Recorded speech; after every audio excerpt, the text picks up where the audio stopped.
అందరికీ నమస్కారం. నేను మీ ఆడన్నరాజు. తెలంగాణలో బీజేపీ అధ్యక్షుని ఎన్నుకోవడంలో చాలా లేట్ అవుతుంది, జాప్యం జరిగింది. ప్రధానంగా ఈటెల రాజేందర్ గారిని చేస్తారని చెప్పి ప్రచారం జరిగింది. ఆ తర్వాత మనం గమనించేట్లయితే మాత్రం రఘునందన్ రావు గారు, ధర్మపురి అరవింద్ గారి పేరు, ఈ ముగ్గురు పేర్లు కూడా ఈటెల రాజేందర్ గారు, ధర్మపురి అరవింద్ గారు, తర్వాత రఘునందన్ రావు గారు, ఈ మూడు పేర్లు కూడా తెలంగాణ బీజేపీ అధ్యక్షులుగా ముగ్గురులో ఎవరొకరు ఉంటారని చెప్పి ప్రధానంగా బలమైన వాయిస్ వినిపించడం జరిగింది. అయితే ఆ తర్వాత ఆ విషయం సర్దుమణిగిపోవడం, ఇప్పుడు ప్రధానంగా ఇంకొక పేరు ఏంటంటే రామచంద్రరావు గారు కూడా పేరు కూడా ప్రధానంగా మనకి వినిపిస్తుంది. ఏంటంటే ఎక్స్ఎమ్మెల్సీ రామచంద్రరావు గారు బీజేపీ ఆర్ఎస్ఎస్ సిద్ధాంతాలు కూడా ఆర్ఎస్ఎస్లో పనిచేసిన వ్యక్తి. రామచంద్రరావు గారి పేరు కూడా బలంగా వినిపిస్తుంది. అంటే ఖచ్చితంగా తెలంగాణ బీజేపీ అధ్యక్షుని ఎన్నుకోవడంలో లేటుకి ప్రధాన కారణం ఏంటంటే, రేపు రాబోయే గతంలో మనకి బండి సంజయ్ గారు ఉన్నప్పుడు అతను తొలగించి వేరే వ్యక్తిని ఎలక్షన్స్ ముందు పెట్టడం కూడా బీజేపీకి పెద్ద నష్టం కలిగింది ఎప్పుడు 2023 ఎన్నికల్లో. కాబట్టి రేపు మనం ఎవరైతే బీజేపీ అధ్యక్షుల్ని ఎవరినైతే ఎన్నుకుంటామో వాళ్ళని రేపు రాబోయే 29, 28 ఎన్నికల్లో వరకు కూడా ఆ వ్యక్తినే ఉంచాలి అనేది ప్రధానమైన ఆలోచన విధానం. అదేవిధంగా ఏపీలో కూటమి ప్రభుత్వం ఉంది, టీడీపీ, జనసేన, బీజేపీ.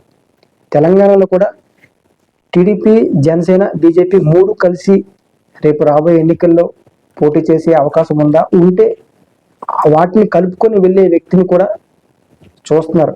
అంటే ఆ అంశాన్ని కూడా కలుపుకొని వెళ్ళే వ్యక్తిలాగా ఉన్నట్లయితే మాత్రం ఖచ్చితంగా బీజేపీకి ఎటువంటి ఇబ్బంది లేదు. అలా కాకుండా వేరే ఆలోచన ఉన్న వ్యక్తిని తీసుకొచ్చేట్లయితే మాత్రం ఖచ్చితంగా మళ్ళీ భేదాభిప్రాయాలు వచ్చే అవకాశం ఉంటుంది.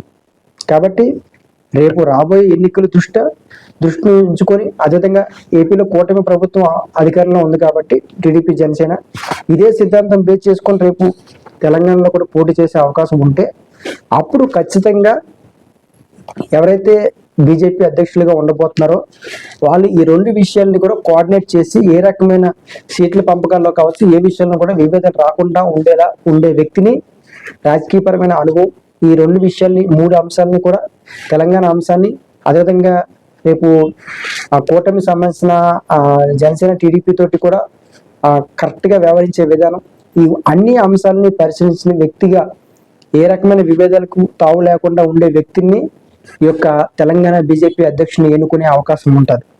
దానివల్లే ఇప్పటి వరకు నాకున్న అవగాహన ప్రకారం బీజేపీ అధ్యక్షుని అంత వేగంగా మార్చకుండా ఉండడం కోసం, లేదా కొత్త వ్యక్తిని అంత వేగంగా ఎన్నుకోకపోవడానికి ప్రధానమైన కారణాలు రెండే. రేపు రాబోయే ఎన్నికల వరకు ఇప్పుడు ఎన్నుకున్న వ్యక్తినే ఉంచాలి.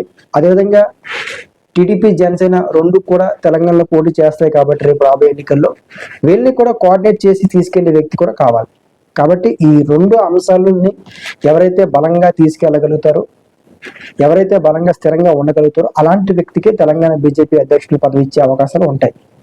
ప్రధానంగా మనం గమనించట్లయితే మాత్రం ఈటెల రాజేందర్ గారు బీసీ సామాజిక వర్గం చెందిన వ్యక్తి, అదేవిధంగా ధర్మపురి అరవింద్ గారు కూడా బీసీ సామాజిక వర్గం చెందిన వ్యక్తి, ఒక రఘునందన్ రావు గారు ఓసీ సామాజిక వర్గం, అదేవిధంగా ఇప్పుడు ఎవరైతే మనం చెప్తున్నామో ఎమ్మెల్సీ రామచంద్రరావు గారు అది బ్రాహ్మణ సామాజిక వర్గం చెందిన వ్యక్తి. కాబట్టి ఖచ్చితంగా ఈటెల రాజేందర్ గారిని ధర్మపురి అరవింద్ గారికి ఇచ్చే అవకాశం ఉంటుంది. ఆర్ఎస్ఎస్ సిద్ధాంతాల నుంచి వచ్చిన వ్యక్తి కాబట్టి ఖచ్చితంగా మనకి ఎమ్మెల్సీ రామచంద్రరావు గారు కూడా ఏదైనా అవకాశం ఉంటే ఉండొచ్చు అనేది నా అభిప్రాయం. ఎందుకంటే గతంలో చాలా ఆర్ఎస్ఎస్ సిద్ధాంతాలు ఉన్న వాళ్ళకి ఇచ్చారు కాబట్టి ఆ రకంగా కూడా ఇచ్చే అవకాశం ఉంటుందా అంటే, పొలిటికల్ గా చూసినట్లయితే మాత్రం ఈటెల రాజేందర్ గారు చాలా పొలిటికల్ గా చాలా నాలెడ్జ్ ఉన్న వ్యక్తి. రాజకీయ సంబంధించిన పరిపాలన ఇవన్నీ కూడా ఈటెల రాజేందర్ చాలా బలంగా తెలుసు కాబట్టి ఈటెల రాజేందర్ గారు ముందు రేసులో ఉన్నారని నేను భావిస్తాను. ఆ తర్వాత రేసులో ధర్మపురి అరవింద్ గారు ఉండొచ్చు, తర్వాత రఘునందన్ రావు గారు ఎమ్మెల్సీ, తర్వాత అంటే బీజేపీ ఏ యాంగిల్లో చూసి సెలెక్ట్ చేస్తారన్న దాని మీద ఉంటుంది. అంటే బీజేపీ పరిపాలన పరంగా, పార్టీ పరంగా చూసినట్లయితే మాత్రం, బీసీ సామాజిక వర్గం చూసినట్లయితే మాత్రం ఈటెల రాజేందర్ గారిని, ధర్మపురి అరవింద్ గారు ఇద్దరు ముందులో ఉంటారు. లేదు ఆర్ఎస్ఎస్ సిద్ధాంతాలు కావాలనుకున్నప్పుడు ఎమ్మెల్సీ రామచంద్రరావు ఉంటారు.